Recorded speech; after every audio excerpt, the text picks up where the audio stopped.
వీక్షకులందరికీ నమస్కారం. అందరికీ సంక్రాంతి శుభాకాంక్షలు.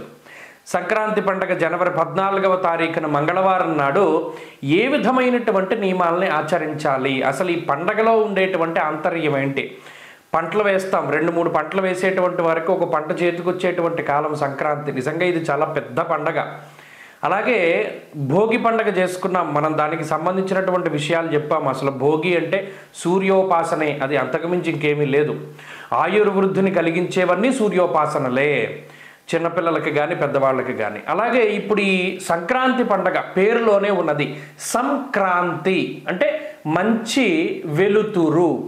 మంచి వెలుతురు ఏంటండి అంటే ఇక్కడ ఇవాల్టి నుండి, అంటే ఈ సంక్రమణం జరిగినటువంటి కాలం నుండి భగుడు అనేటువంటి పేరు కలిగినటువంటి సూర్యుడు దక్షిణ దిక్కు వెళ్ళడం మానేసి ఉత్తర దిక్కుకు వెళ్ళాడు. ఉత్తరానికి వెళితే శుభం, దక్షిణానికి వెళితే అశుభం. అందుకనే చూడండి, రాముడు సీత లక్ష్మణులు దక్షిణానికి వెళ్తూ ఉన్నంత కాలం కూడా అనేక రకాలైనటువంటి కష్టాలని అనుభవించారు. రావణాసురుడిని సంహారం చేసి ఉత్తరానికి వారు ప్రయాణం చేశారు. అది శుభ సంకేతమైనటువంటి విషయం. అలాగే ఇక్కడ కూడా రవి తన యొక్క మార్గాన్ని మార్చుకుని ఉత్తర అయనము, ఉత్తరం వైపుగా ఆయన యొక్క ప్రయాణాన్ని కొనసాగిస్తున్నారు. కాబట్టి ఇది శుభకాలము. దేవతా కాలమానం ప్రకారం ఇది పగటి సమయం, అంటే దేవతలకు ఇప్పుడే పగటి పూట అయిందనమాట. కార్తీక మాసం అంటే అక్కడ భగవంతుడైనటువంటి శ్రీ మహావిష్ణువు యోగ నిద్ర నుండి మేల్కొన్నాడు, ఉత్పన్న ఏకాదశి. అది దేవతా కాలమానం ప్రకారం బ్రాహ్మీ కాలం, ఇది పగలనమాట. కాబట్టి ఈ పగటి సమయంలో చక్కగా సూర్యుడు ఉత్తర దిక్కుకు ప్రయాణం చేస్తూ ఉన్నటువంటి సమయంలో సంక్రాంతి అంటే నిజంగా ఇది పెద్ద పండుగ అని ఎందుకన్నారంటే, చక్కగా ఈ 3 రోజుల పాటు ఈ పండగ వాతావరణం ఉంటుంది. అలాగే బంధుమిత్రులందరూ వస్తారు. ముఖ్యంగా ఈ రోజున ఎక్కువగా పితృదేవతారాధన చేస్తారు. పితృదేవతారాధన అంటే కాలధర్మం చెందినటువంటి వారి పేరు చెప్పి బ్రాహ్మణులకి లేదా మిగతా వారికి కూడా అన్నదానాదులు, వస్త్రదానాదులు, స్వయం పాకాదులు ఇస్తూ ఉండడం. అలాగే ఎక్కువగా ఏంటి అంటే, ఇటు మన ఆంధ్ర సైడ్ ఇది పెద్ద పండగగా చేసుకున్న, తెలంగాణలో కీడు పండగ అంటారు. ఈ వస్త్రాలు అవి పెడుతూ ఉంటారు. ఏదైనా ఒకటే, ఇందులో పితృదేవతారాధనే ప్రధానంగా చెప్పబడింది.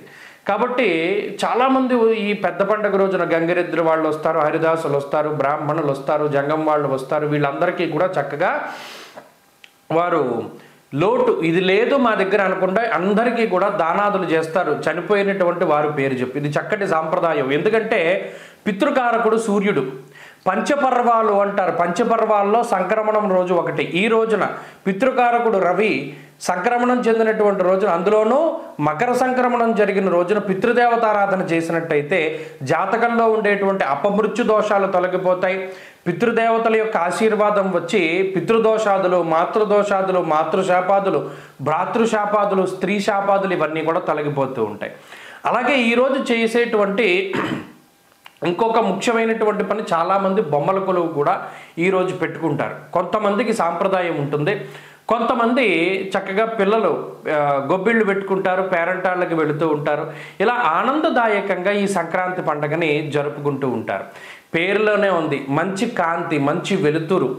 ఇది పగటిపూట కాబట్టి దేవతలకి ఈరోజు చేసేటువంటి దేవతారాధన కూడా మంచి ఫలితాన్ని ఇస్తుంది. కాబట్టి ఈ సంక్రాంతి రోజున మీరు కూడా చక్కగా పితృదేవతారాధన చేస్తే చాలా మంచిది. అంతేకాకుండా భగవదారాధన కూడా చాలా విశేషమైనటువంటి ఫలితాన్ని ఇస్తుంది. ఈరోజు చేసుకున్నటువంటి వ్రతాదులు ఇవన్నీ కూడా చాలా విశేషమైనటువంటి ఫలితాన్ని ఇస్తాయి. ముఖ్యంగా ఎవరైనా సత్యనారాయణ స్వామి వారి వ్రతాదులు లేదా వెంకటేశ్వర స్వామి వారి వ్రతాదులు చేసుకునేటువంటి వారికి ఇది చాలా గొప్ప రోజుగా మనం చెప్పుకోవచ్చును. స్వస్తి.